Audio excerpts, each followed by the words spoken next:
एक बार की बात है, 4 साधु देश के किसी हिस्से में यात्रा कर रहे थे। रात हो रही थी और उन 4 साधुओं ने निर्णय किया कि उन्हें रात को कहीं ठहरना चाहिए। उन्होंने रात बिताने के लिए एक उपयुक्त स्थान ढूंढ लिया। फिर चारों साधु वहां बैठ गए और सोने से पहले मौन रहकर ध्यान लगाने का निर्णय किया, जैसा कि वे हर दिन करते थे। रात गहरी थी तो उन्होंने एक मोमबत्ती जलाई और तय किया कि वे मोमबत्ती को देखते हुए ध्यान करेंगे और मौन रहेंगे। कोई भी साधु कुछ नहीं बोलेगा, चाहे कुछ भी हो जाए। जैसे जैसे रात बीतने लगी, हवा चली और मोमबत्ती बुझने वाली थी। तभी पहले साधु ने कहा, ओह नहीं, मोमबत्ती बुझने वाली है। दूसरे साधु ने कहा, हमें मौन रहकर ध्यान करना चाहिए था। तीसरे साधु ने कहा, तुम दोनों भी मौन तोड़ चुके हो, क्या तुम चुप रहोगे? तभी चौथे साधु ने हंसते हुए कहा, हाँ, मैं अकेला हूँ जिसने कुछ नहीं कहा। अगर हम ध्यान दे तो पाएंगे कि हर साधु ने एक अलग कारण से मौन तोड़ा। पहले साधु का ध्यान मोमबत्ती पर चला गया और वह ये भूल गया कि अधिक महत्वपूर्ण क्या था। दूसरे साधु को इस बात की चिंता थी कि दूसरे नियमों का पालन कर रहे थे या नहीं, जबकि उसने खुद ध्यान नहीं दिया। तीसरे साधु ने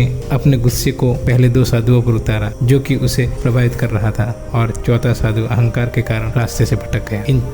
इन चारों साधुओं ने एक दूसरे की गलतियों पर ध्यान दिया, लेकिन वे भूल गए कि वे खुद भी गलती कर रहे हैं। और सच्चाई यह है कि ज्यादातर लोग दुनिया में दूसरों की गलतियों पर ध्यान देते हैं। वे दूसरों की गलतियों की आलोचना करते हैं, लेकिन अपने खुद की गलतियों का एहसास नहीं करते। ऐसे लोगों को याद रखना चाहिए कि जब वे किसी की तरफ उंगली उठाते हैं तो उनकी 3 उंगलियां उनकी तरफ इशारा करती हैं। अगर हम अपनी गलतियों पर ध्यान दें और उन्हें सुधारने की कोशिश करें, बजाय इसके कि हम दूसरों की गलतियों को निकालें, तो हम कई झगड़ों और परेशानी से बच सकते हैं। इसलिए दूसरों का जल्दी से न्याय करने से बचें, क्योंकि संभावना है कि आप खुद भी पूरी तरह से सही नहीं हैं। दोस्तों, इस कहानी में इतना ही।